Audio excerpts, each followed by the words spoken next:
करेंगे सुदर्शना जी से। नमस्कार मैम। नमस्ते। मैम, आप एक एनजीओ चला रही हैं, हम ये जानना चाहेंगे आप किस तरीके की एनजीओ चला रही हो, इसमें किस तरीके के लोग आपसे जुड़े हुए हैं, हम इसके बारे में आपसे जानना चाहेंगे।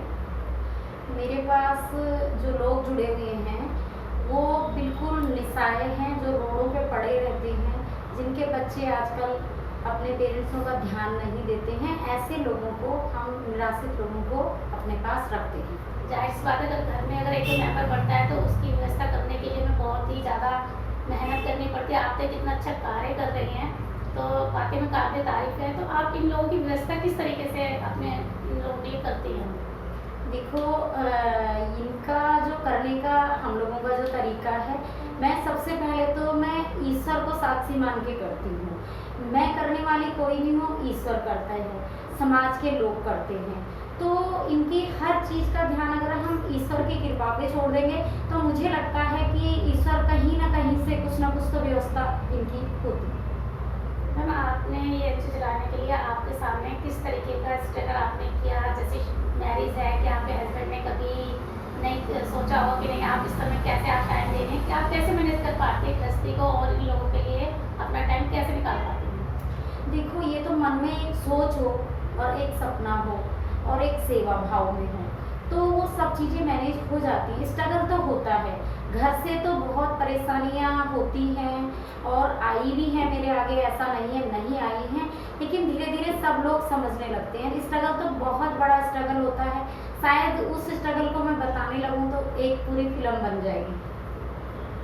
मैम, हम आपसे ये जानना चाहेंगे आपके एनजीओ में किस तरीके के बुजुर्ग जुड़े हुए हैं, या वो अचानक आपको कोई कहीं से कॉल आता है कि यहाँ पर ये इस तरीके से महिला या कोई बुजुर्ग जैसे पड़ा आप उनको लेकर आती हैं, या वो अपने आप से आपसे आकर जुड़ जाते हैं? किस तरीके के लोग आपसे जुड़े हुए हैं सर? मेरे पास जो लोग आते हैं, हमने जगह जगह स्टिकर लगा रखे हैं, जैसे रैन बसेरा है, हॉस्पिटल के बाहर है या बस अड्डा है, वहाँ से हमारे पास कॉल आती है। और आजकल सोशल मीडिया भी है, हमारा फेसबुक पेज बना हुआ है, उससे हमारे पास वहाँ से भी कॉल आती है।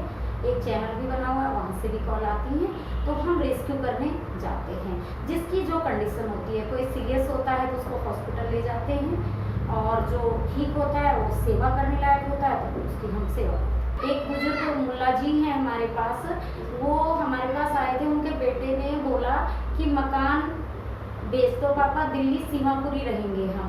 वहाँ उनको 2.5 महीने तक रखा, खाना भी दिया, किराया भी दिया। 2.5 महीने बाद उनको छोड़ के चले गए, और उसके बाद हमारे पास रैन बसेरे से कॉल आई। वो मुल्ला जी आज भी मेरे पास हैं। अंकल जी, आपका नाम क्या है? इस्लाम। अंकल जी, आप यहाँ पर कैसे आए?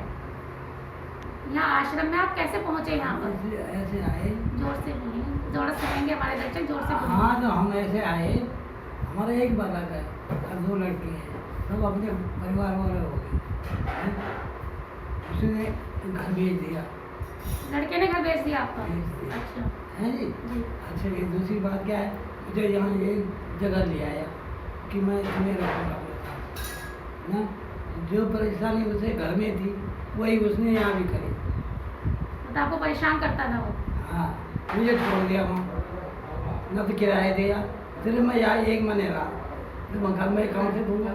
अभी मेरे पास पैसे नहीं कुछ, तो मैं जो है वहाँ से दूसरी जगह आया कहाँ, ये वो ऐसे ही वो है, वो क्या कहते हैं उसे, रैन बसेरा है नहीं। अच्छा, उन्होंने इनको फोन करा, सुदर्शना मैम को रैन बसेरा वाले ने फोन किया? हाँ, जी। ये 1 साल और 3 महीने हो गए बस।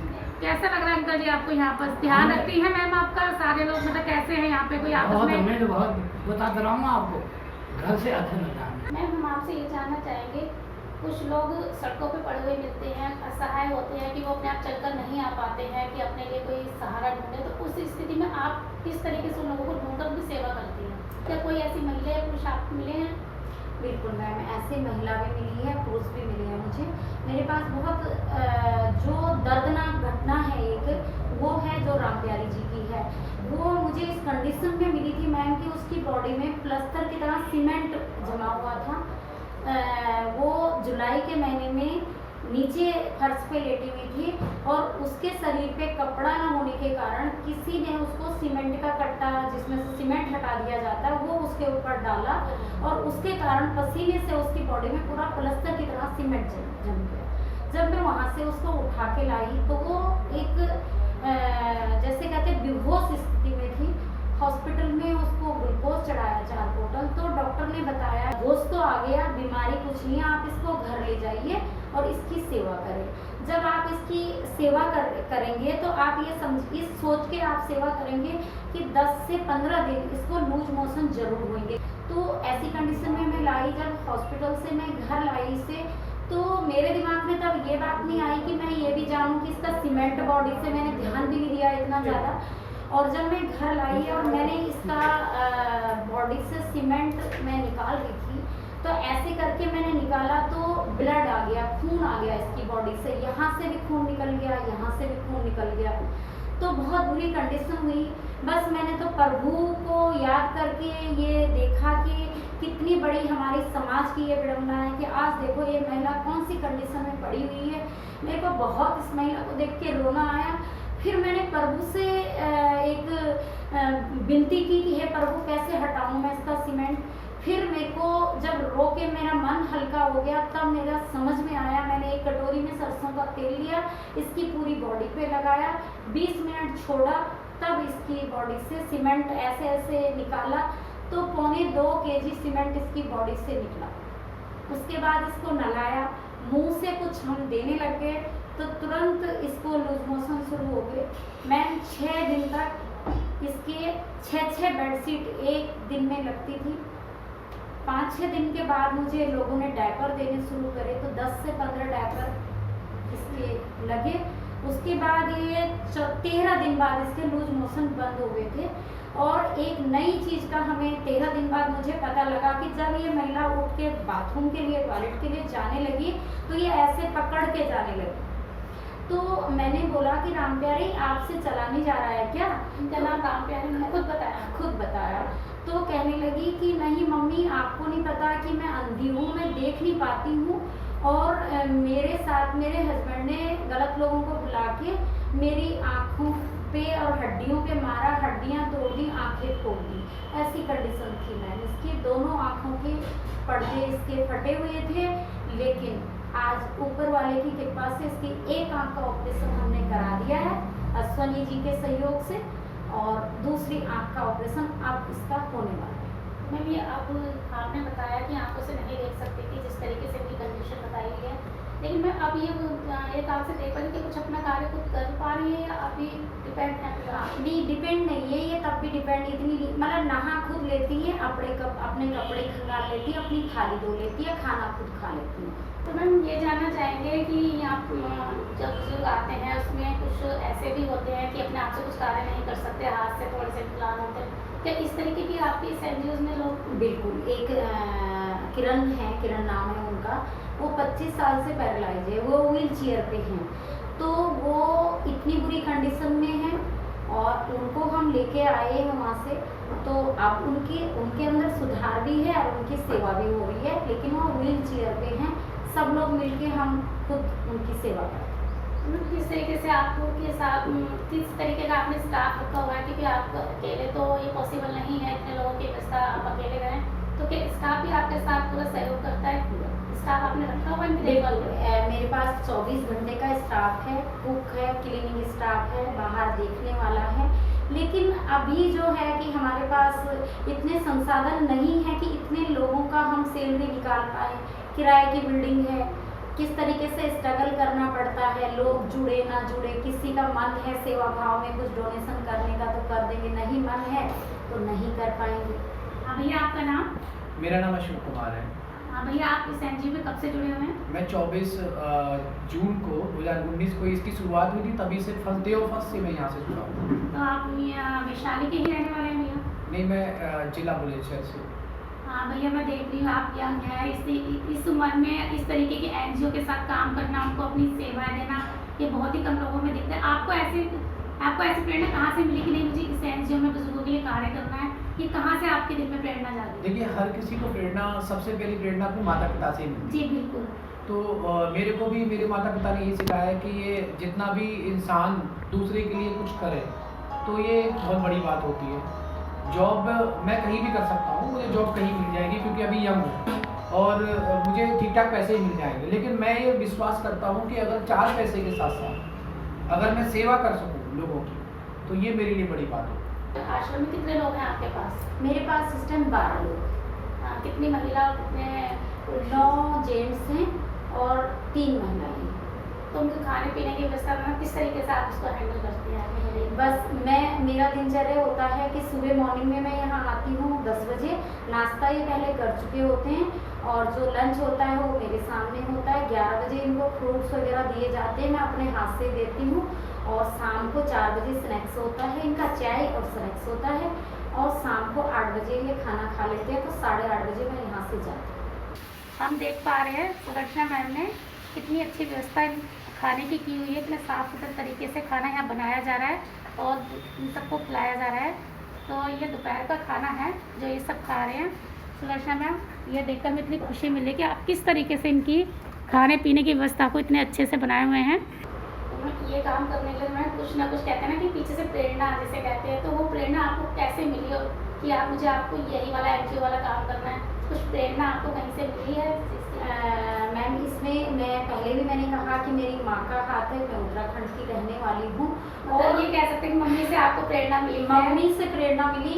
और मम्मी से किस टाइप की प्रेरणा मिली, उनका 2 शब्द है तो बहुत लंबा, लेकिन मैं 2 शब्द आपको बताना जरूर चाहूँगी कि मेरी मम्मी ने बोला कि एक दिन अगर तुम कम खाओगे और नहीं भी खाओगे फिर भी तुम जिंदा रहोगी, लेकिन कोई एक इंसान भूखा नहीं सोएगा। और दूसरा उन्होंने एक वाक्य और बोला था कि नर सेवा नारायण सेवा। उसी बात को आगे लेके मैंने किया है। जब उन्होंने बोला था, मेरी 8 साल की उम्र थी और 15 साल में मेरी उम्र में वो रही नहीं, लेकिन उस बात को मैंने गांठ बांध के रखा और उनकी कृपा से मैंने ये शुरू किया। मतलब कह सकते हैं कि मम्मी की हुई बातें जो आप कहते हैं मन में उतारना, उसको करके भी दिखाना, वो आपने कर दिखाया। इसके लिए तो हमें बहुत खुशी मिल रही है। मैम, हम आपसे ये जानना चाहेंगे कि बीच बीच में जैसे बुजुर्ग होते हैं उनके मन की बात करना, कुछ ऐसे प्रोग्राम बीच में आप कल्चर प्रोग्राम भी साथ में करती हैं? डेली होता है। किस तरीके का? हमारे यहाँ पे 5 से 6 2 लड़कियाँ आती हैं जो कि मैम BCom कर रही हैं और एक MCom कर रही है। वो लड़कियाँ 5 से 6 आती हैं। इनका कीर्तन भजन गाना जो इनका मन होता है, थोड़ा इनको टहलाना। मेरी माँ की दुबरिया, शीशे मुकुट कानों में कुंडल, शीशे मुकुट कानों में कुंडल, शीशे मुकुट कानों में कुंडल, शीशे मुकुट कानों में कुंडल, सोवे लाल चुनरिया, मेरी माँ की दुबरिया, अमृत की बरसे बदरिया, ओम बे माँ की दुबरिया, हमारी गोरी गोरी नवल किशोरी, कन्हैया तेरो कारो है, कारो नहीं है मते वारो, जगत उजियारो, मेरा दादी को प्यारो है, यो तो कारो नहीं है मते वारो, जगत उजियारो, मेरा दादी को प्यारो है, दादा हमारी गोरी गोरी नवल किशोरी, कन्हैया तेरो प्यारो है। आसपास के लोगों को जब पता चलता है कि आप एक इतना अच्छा काम कर रही हैं बुजुर्ग, तो क्या आपके आसपास के लोग भी आपसे जुड़ जाते हैं इस तरीके से? मैम, लोग बहुत जुड़ते हैं और वसुंधरा के सभी लोग अड़ोस पड़ोस में और सेक्टरों से भी लोग मेरे से जुड़े हुए हैं। जैसे भारत विकास परिषद वाले हैं वो जुड़े हुए हैं और भी टीम जुड़ी हुई है मेरे साथ। एक हमारे प्रदीप सिक्का जी, वो अपना घर आश्रम चलाते हैं, उन्हीं से मुझे प्रेरणा मिली एक और अच्छे से काम करने की। वो जुड़े हुए हैं, सब लोग मेरा सहयोग करते हैं। आपको कैसे मानती हैं, आपका कहना कैसे मानती है और आपको कैसे वो प्यार करती हैं? मतलब एक समझती है कि भाई आप ही उनका घर है। देखिए, जब सारे सहारे छूट जाते हैं फिर आप जैसे लोग आगे बढ़कर इनका सहारा बनते हैं, तो किस तरीके से वो आपको अपना सब कुछ मानते हैं कि इस तरीके से प्यार आपको मिलता है इन लोगों से? बिल्कुल, मुझे सबसे प्यार मिलता है। दूसरी बात ये होती है कि पहले प्यार देना पड़ता है, लेने की बारी तो बाद की होती है। जी बिल्कुल। दूसरा, एक माँ जी है मेरे पास, एज का तो कोई दायरा ही नहीं है, 50 से ऊपर हम लोगों को लेते हैं, पर जरूरतमंद जो होता है उसको पहले भी ले लेते हैं। कुछ महिलाएं, कुछ एक आध महिला मेरे पास ऐसी भी है। अभी एक वाकया है मैम, 1 हफ्ते पहले का, एक माँ जी मुझे अर्थले से आई हैं, तो वो माँ जी, उनके बेटे ने, बहू ने लड़ाई करी, धक्का दिया, मारपीट करी, उनके साथ बाहर निकाल दिया। तो वो किसी पार्क में थी, तो वहाँ कोई बंदा मेरे को जानता था, उनका कॉल आया, मैं गाड़ी लेके गई, उनको ले आई। तो अभी मैंने उनसे बहुत अच्छे से बात नहीं करी। क्यों नहीं करी? कि अभी उनका मन शांत होने के लिए मैंने रखा है, उनको खाना पीना अच्छे से देना, नलवाना, सब कुछ करवाना। उसके बाद मैं 20-25 दिन बाद फिर बात करूँ उनको माहौल देने के बाद। ऐसा कि आपके सामने ऐसी भी कुछ स्थिति आई है कि आपको पता चला कि उसके बच्चे ने इनके साथ ये किया और आप जाके उनके बच्चों को समझाया हो, कि ऐसी भी कभी स्थिति आपके सामने आई? बहुत केस है मैम। 1 साल में मैं 40 लोगों को घर तक काउंसलिंग करके उनके बहू बेटे तक मिला चुकी। तो क्या मतलब आपको लगा कि मैंने उनसे बात करके इनके लिए कुछ अच्छा किया, कि उनको अच्छे से रख पा रहे, कि दोबारा से वही स्थिति पैदा हो जाती है? नहीं, मैं कॉल करती हूँ, सबका हालचाल भी पूछती हूँ, सब ठीक रहते हैं। सबको एक नंबर लिख के देती हूँ कि कभी भी कोई प्रॉब्लम हो तो आप मुझसे कॉल करें, और मेरे यहाँ दोबारा आपके लिए दरवाजे खुले। और मैं इसके अलावा आप और किस तरीके की एनजीओज के लिए काम करती हैं? मैं इसी तरीके के, जैसे महिला, कोई परेशान महिला है, उनसे काम करती हूँ। बच्चों को, जो बच्चे पढ़ नहीं पाते, स्लम के बच्चे हैं, उनको मैं पढ़ाई कर एजुकेशन पे काम करती हूँ। एक मैंने महिला गराई उद्योग खोला हुआ है, उन महिलाओं को एम्प्लॉय देने के लिए जो कि लॉकडाउन में बेरोजगार थी, तो उनसे मैं अचार, पापड़, ये मठली वगैरह बनवाती हूँ, फिर उनको हम सेल आउट करते हैं, उनके लिए खर्चा निकालते हैं। मतलब आप कह सकते हो कि साथ में रखने के बाद उनके आपको काम की शुरुआत भी करती है, जिससे उनको अर्निंग भी शुरू हो जाती है, बिल्कुल। और वो अपना गुजारा बता आराम से कर सकते हैं। बिल्कुल। और मैं और किस तरीके से आपको इस एनजीओ से मतलब क्या खुशी, जैसे आपको लगता है कि मैंने एक होता है ना, चलो मैं एनजीओ चला रही, कहते हैं फॉर्मेलिटी करना, आपके दिल से आपको ऐसा लगता है कि नहीं, मेरे को इस चीज़ के लिए आगे बढ़ना है, और कहाँ तक आप, किस हद तक आप कोशिश करती हैं कि मैं इसको और आगे ले जाऊँ? देखो, इसको तो ऊपर अगर ले जाना होगा तो ईश्वर की कृपा होगी, तभी ये ऊपर जाएगा। पर हाँ, एक सोच तो मैं अपनी रखती हूँ कि मैं चाहती हूँ कि कोई, किसी का भी ऐसा हाथ आगे बढ़े कि मैं 12 लोगों को ही क्यों रखूँ, मैं 50 लोग रखूँ, मैं 100 लोग रखूँ, लेकिन मैं किराए में कब तक चलूँगी? कोई अगर किसी का, समाज का मुझे सहयोग मिल जाता है तो मैं बहुत अच्छे से इन लोगों की सेवा करना चाहती हूँ और बहुत आगे तक बढ़ाना चाहती हूँ। राम राम अम्मा जी, कैसी हो अम्मा जी आप? खाना खा लिया अम्मा जी?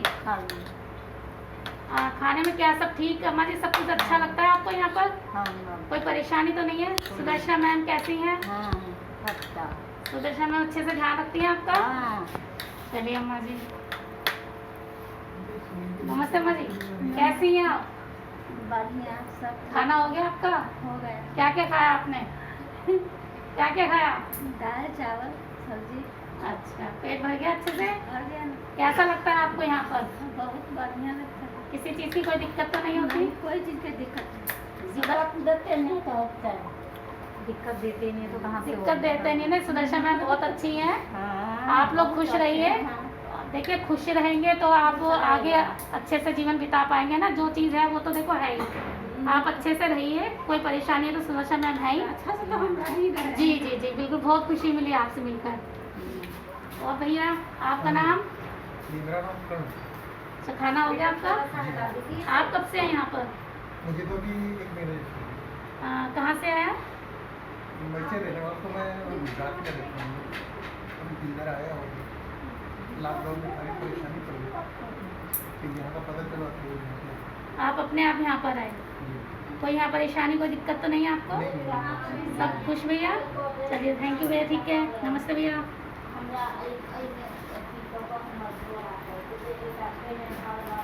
नमस्ते, कैसी हैं आप? ठीक है, यहाँ बस है हमारा। अच्छा, क्या नाम है आपका? राम प्यारी मैम, वही जो आपने हाँ, वही है मेरे जिनके बारे में मैंने बताया। ये वही राम प्यारी जी हैं जो 22 किलो की थी और अब ये 60 किलो की हो गई है। अच्छा, उनका आँख का एक ऑपरेशन एक आँख का ऑपरेशन हो गया, एक का अब होगा जब इसकी डायबिटीज थोड़ा कंट्रोल हो जाएगी। अच्छा, अब आप थोड़ा देख पाती हैं? हाँ यहाँ से देखभाल है। हाँ, एक से अभी मैम ने बताया आपका ऑपरेशन होना है, तो कोई नहीं, आप देखिए खुश है, आपको अच्छा लगता है यहाँ पर? अच्छा तो लगा था। नमस्ते बाबा जी, कैसे हैं आप? और खाना अच्छे से हो गया आपका? कैसा लगता है आपको यहाँ पर? स्वर्ग में आ गए हैं। तो कब से हैं आप यहाँ पर? रो मत ना रो। अंकल जी रोइएगा नहीं, देखिए आप यहाँ पे रोने के लिए नहीं आए हैं, आप ना आगे जीवन में खुशी बिताने के लिए आए हैं। नहीं नहीं अंकल जी, देखिए हम परेशान हो जाएंगे, ऐसे आप प्लीज मत रोइएगा। बहुत देखिए स्वर्ग में अच्छे मैम हैं, अच्छे से आपका ध्यान रखें, और क्या चाहिए हमारी आपको? बहन जी हमारा बड़ा ध्यान रखती है, ठीक है। कब से अंकल जी आप यहाँ पर? करीब 20 महीने करीब हो गए। 20 महीने आपको हो गए। हाँ, कोई अंकल जी किसी बात की कोई परेशानी तो नहीं है यहाँ कोई पर? परेशानी नहीं। आप अंकल जी रोइए, देखिए अगर आप यहाँ भी रोएंगे तो फिर फायदा क्या, देखो आगे से जीवन आपका अच्छे से चले, यही हमारी दुआ है। आप खुश रहिए। क्या नाम है अंकल जी आपका? नानक नानक चंद। कहाँ से हैं अंकल जी आप? दिल्ली से। दिल्ली से ही हैं। बच्चों ने आपको छोड़ा या आपको बता दिया किसने यहाँ का? नहीं, हम एक दिन दुखी पड़े हुए थे, बहन जी को भेजा। अच्छा, ये मैम लेकर आई हैं आपको यहाँ पर। कोई नहीं अंकल जी, आप खुश रहिए, प्लीज़ रोइएगा नहीं। आगे से जीवन आपको बहुत अच्छे से बीतेगा, भगवान से हमारी प्रार्थना रहेगी। ठीक है अंकल जी, नमस्कार। आप ना बाबा जी खून काट रहे हैं आप? काटनी पड़ेगा। सही बात है अंकल जी। और कैसे हैं आप? और अंकल जी खाना पीना हो गया आपका? और अंकल जी कब से हैं आप यहाँ पर? 8 महीने हो गया। कहाँ से हैं अंकल जी आप? गुजरात। गुजरात। आपका नाम क्या है अंकल जी? और अंकल जी कोई आपको परेशानी तो नहीं है यहाँ पर? अंकल जी सो रहे हैं? अच्छा, कैसे अंकल जी? कहाँ से आए अंकल जी आप? और इंडिया का घूमने आ रहे। अच्छा, आप अपने आप आए हैं, मैम आपको लेकर आए हैं कहीं से? अपने आप आए हैं। अपने आप आए हैं? हाँ जी। किसी ने बता दिया था यहाँ का? हाँ जी। ठीक लगता है आपको यहाँ पर? हाँ ठीक है। कोई परेशानी तो नहीं रहती? सब मिलजुल के रहते हैं अच्छे से? साफ बड़े से ऊपर हो गया। अच्छा, सब आपस में मिलजुल के रहते हो, कोई किसी बात की कोई परेशानी नहीं? चलिए अंकल जी, आप खुश रहिए, हमारी दिल से दुआ है। नमस्कार। मैं हमें सब बुजुर्गों से मिलकर आपने किस तरीके से यहाँ पे खाने की व्यवस्था, उनके रहने की व्यवस्था, आप किस तरीके से इनकी देखभाल कर रही हैं। कहते हैं ना मैम, करने में और कहने में बहुत अंतर होता है। शायद मैं आज आपसे बात करी और शायद मैं इस चीज़ को नहीं कर पाऊँगी, लेकिन आप वो जो चीज़ कर रही हैं, शायद मैं कहती तारीफ एक तो बहुत छोटा शब्द है, शायद दिल से मैं इतना दिल से खुश हूँ इन लोगों के लिए जो आप एक परिवार इनको दिया है।